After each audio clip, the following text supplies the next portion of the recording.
নামাজের কথা বলি বিদায় হয়েছেন, ওটা আমাদের কাছে রেখেছেন। আসুন সালাত কায়েম করতে হবে, সালাত কায়েম করতে হবে। বিশ্বের সব বুজুর্গদের ভিতরে একজন দামি বুজুর্গ, একজন ওয়াইজিন, যার ওয়াজ আল্লাহ তাআলা নিজে পছন্দ করেছেন, তিনি হচ্ছেন হযরত লোকমান। 31 নম্বর সূরায় হযরত লোকমান তার সন্তানদেরকে একটা নসিহা করলেন, উপদেশ দিলেন। এই যে আমি যেরকম গুনাহগার ওয়াজ করতেছি, আমার পরে দেশের যোগ্য এই দেশের অনেক বড় কয়েকজন উলামা ইকরাম আপনাদেরকে কথা শোনাবে। বলেন আলহামদুলিল্লাহ। আলহামদুলিল্লাহ। তাদের মধ্যে সবথেকে অযোগ্য হলাম আমি, তারা প্রত্যেকেই যোগ্য, স্বমহিমায় তারা ভাস্কর হয়ে আছে। এই আলেম ওলামারা আপনাদেরকে নসিহা করবেন, উপদেশ দেবেন। বন্ধুরা আমার, এরকম পৃথিবীতে একজন নসিহা করেছিলেন গরিব মানুষ, কালো মানুষ, বেটে মানুষ, খাটো মানুষ, ছাগলের রাখাল মানুষ, তিনি হচ্ছেন হযরত লোকমান। কিন্তু ওই মানুষটার ইখলাস, খুলুসিয়াত আল্লাহর কাছে এতটাই কবুল হয়েছিল, আল্লাহ তাআলা তার ওয়াজ কোরআন শরীফের ভিতরে রেকর্ড করে দিয়েছে। ছোট্ট একটা ওয়াজ আমি আপনাদের সামনে তুলে ধরছি।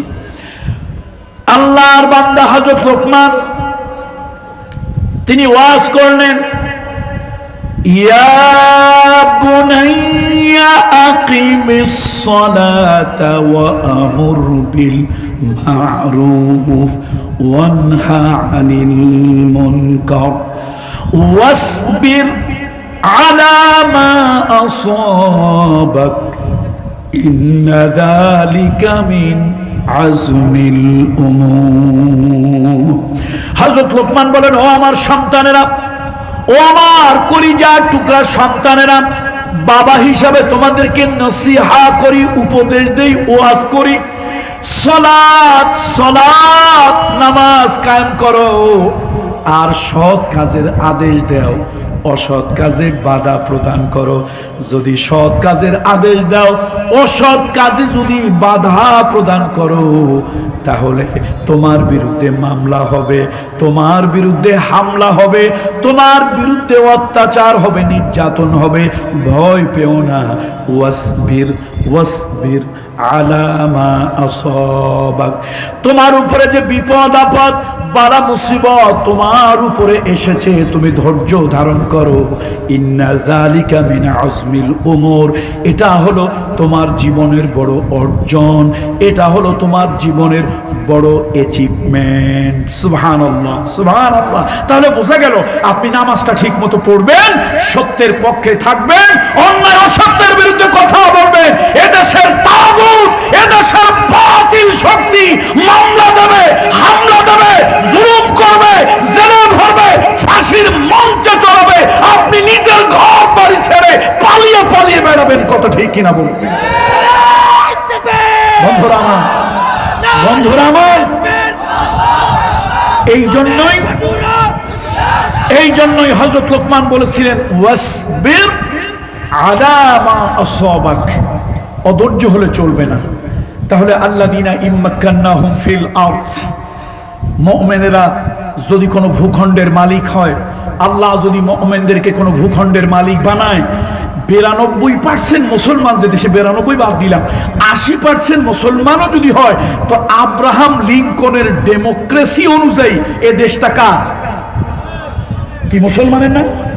আব্রাহাম লিঙ্কনের ভাষায় যদি 92% বলি না, আমি 80% যদি বলি, তাহলে 80% মুসলমান হলে দেশটা তো মুসলমানের। আমি অমুসলিম ভাইদের অধিকার অস্বীকার করছি না। এদেশের সব আলেম মানহাজ, মাযহাবগত, মাসলাকগত মতের কিছুটা ভিন্নতা থাকতে পারে, কিন্তু অমুসলিমদের অধিকারের ব্যাপারে এদেশের সব আলেম একমত। বলেন আলহামদুলিল্লাহ, তাদের অধিকার। তাহলে আমার দেশের একজন নাগরিক, হিন্দু, বৌদ্ধ, খ্রিস্টান, সে তার নাগরিক অধিকার, ডেমোক্রেসিক যে অধিকার আছে, রাইটস, সেগুলো সে পাবে। কিন্তু আপনাদের আব্রাহাম লিঙ্কনের ভাষার ডেমোক্রেসি যদি হয় যে মেজরিটি পার্সেন্টের মতামত, তাহলে তো আমরা 80% মুসলমানই বাংলাদেশে, কেন এ দেশটা মুমিনের ভূখণ্ড হবে না? আর মুমিনের ভূখণ্ড যদি হয়, নামাজ কেন কায়েম হবে না? যাকাত ভিত্তিক অর্থ ব্যবস্থা কেন চালু হবে না? আমার দেশের যাকাত ভিত্তিক অর্থ ব্যবস্থা নাই, আছে সুদ ভিত্তিক অর্থ ব্যবস্থা। ইয়ামহাকুহুল্লাহু রিবা ওয়া ইউরবিস সাদাকাত, আল্লাহ তাআলা যার দ্বারা সম্পদ বাড়িয়ে দেয়, বারাকাতের দরজা আল্লাহ খুলে দেয়। আজকে সেই যাকাত, সাদকা, দান ভিত্তিক, আপনার কর্জে হাসানা ভিত্তিক অর্থ ব্যবস্থা নাই। Transaction, financial transaction, financial correspondence, এগুলি ইসলামিক ওয়েতে হচ্ছে না, হচ্ছে সুদ ভিত্তিক পন্থায়। অথচ এদেশের 92% এদেশের মানুষ মুসলমান। কি কি তামাশা! সুতরাং আসুন, আল্লাহ তাআলা নামাজ কায়েমের কথা বলেছেন, যাকাত আদায়ের কথা বলেছেন, ও আমারু বিল মারুফ, সৎ কাজের আদেশ দেবে, অসৎ কাজে বাধা দেবে। আমার দেশে ক্যাসিনো চলে, সেটা বাধা দিতে গেলে উল্টা আপনি আমি সরকারের কাছে আসামি হই। দেখেন, আল্লাহ নিষেধ করলো মদ হারাম, আমার দেশের পার্লামেন্ট আল্লাহর আইনকে পাশ কাটিয়ে তারা বলল হ্যাঁ মদ খাওয়া যাবে। দুটা জিনিস, বয়স যদি 21 হয় আর একটা লাইসেন্স থাকে। একটা লাইসেন্স থাকলে আপনি মদ খেতে পারবেন, অসুবিধা নাই। আর হলো আপনার বয়স 21 হওয়া লাগবে, তার মানে 21 বছরে আপনার ম্যাচিউরিটি আসে। আর আল্লাহ তাআলা 4টা স্টেপে, শেখুল হাদিস মরহুম আজিজুল হক নব্বরাল্লাহু মারকাদাহু ওয়া জাআলাল জান্নাতা মাসওয়াহু, উনি একটা বক্তব্য দিয়েছিলেন, বলছিলেন ইসলাম কখনো চরম পন্থা অবলম্বন করে না। আল্লাহ তাআলা মদ নিষিদ্ধ করেছিলেন, একবারই মদ আল্লাহ নিষিদ্ধ করে নাই, 4বার আয়াত দিয়ে 4টা স্টেপে আল্লাহ তাআলা করেছিলেন। তাহলে এই যে মদ আল্লাহ নিষিদ্ধ করলেন, অবৈধ করলেন, অথচ আমার মুসলমানের দেশে মদ বৈধ যদি হয় বয়স 21, আর যদি থাকে আপনার কি একটা লাইসেন্স। তাহলে আল্লাহর বিধান লঙ্ঘন হচ্ছে, আর আমরা তখনও মনে মনে ভাবতেছি না দেশটা তো মুসলমানেরই। আমার অর্থনীতি, আমার ফিনান্সিয়াল ট্রানজাকশন, আমার ফিনান্সিয়াল করসপন্ডেন্স শরিয়া মোতাবেক হয় না, শরিয়ার আলোকে হয় না, সুন্নাহর আলোকে হয় না। যেটা অভিশপ্ত ঘৃণিত সেই সুদ ভিত্তিক পন্থায় আমার দেশের ফিনান্সিয়াল ট্রানজাকশন হয়, ফিনান্সিয়াল করসপন্ডেন্স হয়। অথচ দেশে দাড়িওয়ালা, টুপিওয়ালা, জুব্বাওয়ালা, কালেমাওয়ালা মুসলমানের অভাব নাই। এই জন্য এদেশের আলেম ওলামা জেগেছে, আল্লাহ বান্দারা জেগেছে। আসুন, এদেশে ইসলামী শরিয়া ভিত্তিক অর্থ ব্যবস্থা চালু করতে হবে। সৎ কাজের আদেশ হবে, অসৎ কাজে বাধা প্রদান করতে হবে। মান রাআ মিনকুম মুনকারান ফালইয়ুগাইয়িরহু বিয়াদিহি ফাইন লাম ইস্তাতি' ফাবিলিসানিহি ফাইন লাম ইস্তাতি' ফাবিকলবিহি যালিকা যঈফুল ঈমান। এই কথা বলা হয়, যালিকা আযআফুল ঈমান। সুতরাং আসুন, আপনারা ঈমানের সব দিক দিয়ে দরজা বাড়াতে চান, যদি দিলে দিলে ঘৃণা করেন, বাতিলের রাজত্ব চলবে, তাগুতের রাজত্ব চলবে, বাতিলের উন্মত্ত নিত্য চলবে। ঈমানদারেরা ঘর বাড়ি হারিয়ে পালিয়ে বেরোবে, মাদ্রাসার ছাত্রগুলি আতঙ্কে থাকবে। 5 জন দিনের মানুষ এক জায়গায় বসে দ্বীনের তালকিন করতে পারবে না। সরকার বিরোধী নাশকতার পরিকল্পনা বলে থানায় তাদেরকে গ্রেপ্তার করে নিয়ে যাওয়া হবে। এই দীর্ঘ 15 বছর, 15.5 বছর বলেন আপনারা যতই লেকচার দেন, সব থেকে বেশি নির্যাতিত কারা হয়েছে? আমি একেবারে কড়ায় গণনায় হিসাব করে বলতে পারবো, এই 15.5 বছর আর তার আগে জরুরি সরকারের 2 বছর এদেশে সব থেকে বেশি নির্যাতিত হয়েছে এদেশের আলেম সমাজ। উমাইয়া যেরকম একটা জগদ্দল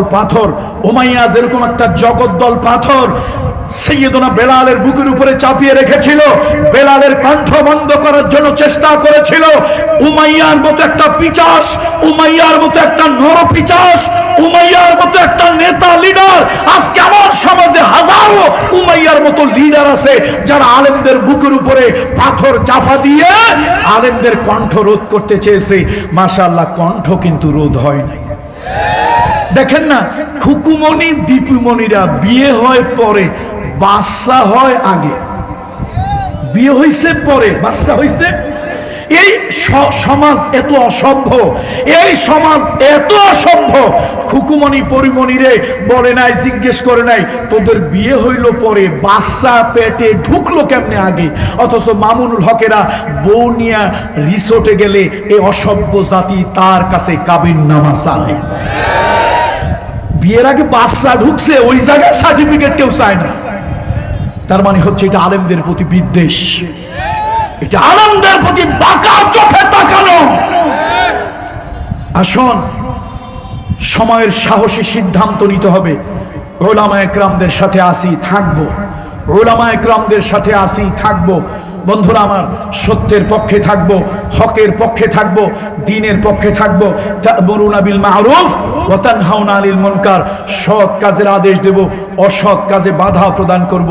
আমার বড় কষ্ট লাগে, ঢাকা ইউনিভার্সিটির একজন প্রাক্তন ছাত্র হিসাবে আমি দুঃখ করে বলি, আমি প্রশাসনকে অনেকবার বলেছি, জীবনের ঝুঁকি নিয়ে বলেছি, ইউটিউবে আমার হাজারো বক্তব্য আছে।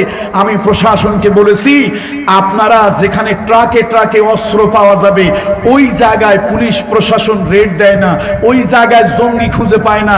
মাদ্রাসার ছাত্ররা বছরে একবার আপনাদেরকে মোসাআদা করার জন্য একটু কোরবানি দেবে, সেই জন্য অনুমতি নিয়ে মাদ্রাসার কমিটি জানে 10টা 20টা ছুরি বানায় রাখছে মাদ্রাসার কোনো এক জায়গায়, থানায়ও জানে, এলাকার গণ্যমান্য লোকেরাও জানে মাদ্রাসায় 10টা ছুরি আছে। এটা মানুষ জবা করার জন্য না, বেয়াদবদেরকে জবা করার জন্য না, নাস্তিকদেরকে জবা করার জন্য না, সমাজের মানুষকে মোসাআদা করবে।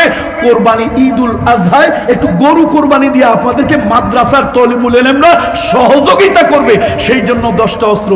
আপনারা যেখানে ট্রাকে ট্রাকে অস্ত্র পাওয়া যায়, হেলমেট পাওয়া যায়, অস্ত্র পাওয়া যায়, দেশি বিদেশি বন্দুক পাওয়া যায়, পিস্তল পাওয়া যায়, সেখানে পুলিশ প্রশাসন সেখানে গিয়ে রেড দেয় না, সেখানে জঙ্গি খুঁজে পায় না। যত জঙ্গি খুঁজে পায় কোন জায়গায়? মাদ্রাসাগুলোতে জঙ্গি খুঁজে পায়। এক আজীব ব্যাপার। এই জন্য আসুন, দৃষ্টিভঙ্গি পাল্টাতে হবে, এ জাতির মনোভাব পাল্টাতে হবে, এ জাতির চিন্তা চেতনা পাল্টাতে হবে। আসুন, এদেশের 92% 92% মুসলমান যদিও না হয়, অন্তত 80% মুসলমান আছে।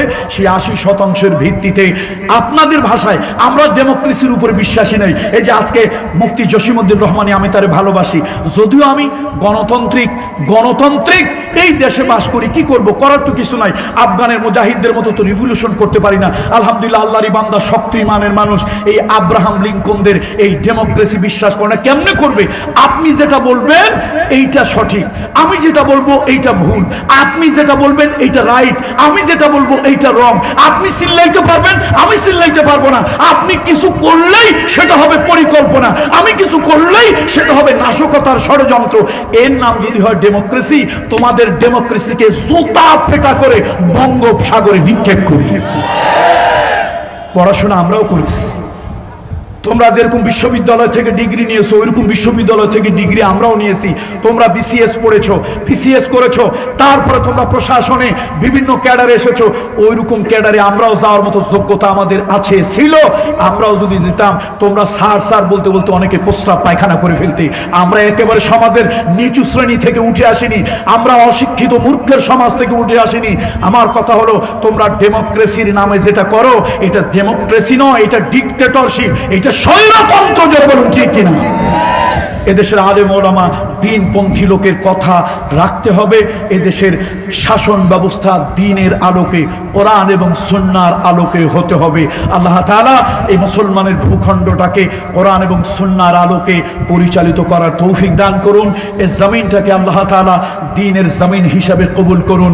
আল্লাযীনা ইম্মাক্কান্নাহুম ফিল আরদ আকামুস সালাহ ওয়া আতাউজ যাকাত, আমরা যেন সালাত কায়েম করতে পারি, যাকাত ভিত্তিক অর্থ ব্যবস্থা করতে পারি, সৎ কাজের আদেশ দেওয়ার জন্য এক শ্রেণীর লোক দায়ীর ভূমিকা যেন পালন করতে পারি, আর গভর্নমেন্টের লোকজন থাকবে অসৎ কাজ বন্ধ করে দেওয়ার জন্য, উল্টায় দেওয়ার জন্য। গভর্নমেন্টের এরকম লোক থাকবে যারা এদেশে খারাপ কোনো কাজ হতে দেবে না। সেই সমাজ দেখে তারপরে কবরে যাওয়ার তৌফিক আল্লাহ তাআলা আমাদেরকে দান করুন। রহমানিয়া মাদ্রাসা পূর্ব হাসামদিয়া